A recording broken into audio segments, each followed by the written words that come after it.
Daisy, when they came down here, started the boom in Rogers.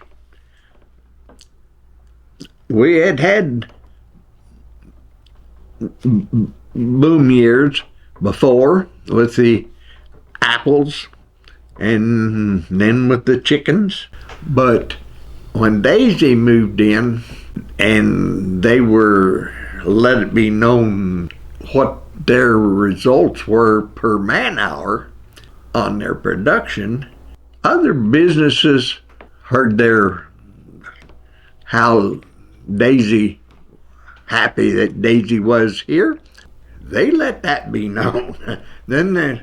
And businesses, big companies started moving in. And that just kept bringing in more and more businesses. And we got to where we are today.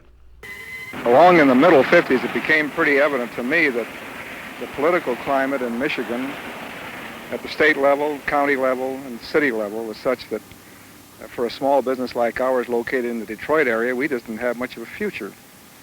Not only added to that, not only the business of political climate, but the economic climate as well. People had gotten to a point where they no longer took pride in their jobs and no longer were eager to use an old cliche, give a day's work for a day's pay. And a small business like ours, we have to have that kind of thing. So I began looking all over the country. I was in every state in the Union looking for a place to move this business of ours, which is a pretty old business. We'd been there at that time some 70-odd years, and it wasn't easy to even think about moving a business.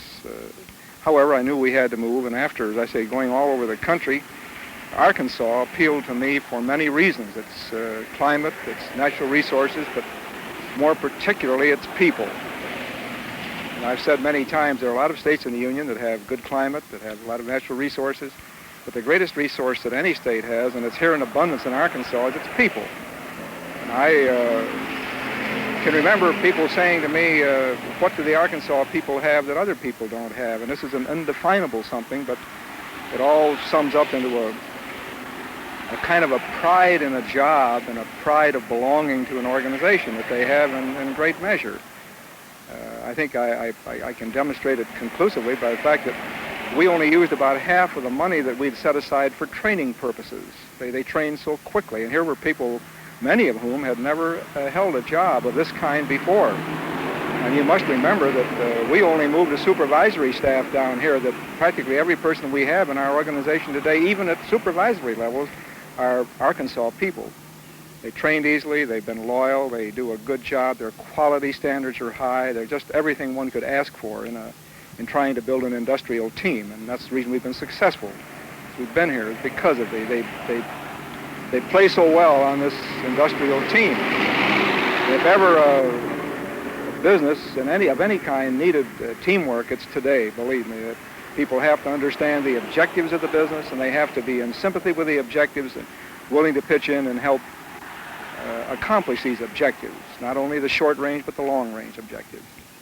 To me, this is the greatest endorsement that a group of people could have, and it's a wonderful place. I only wish we'd come here many years before we came.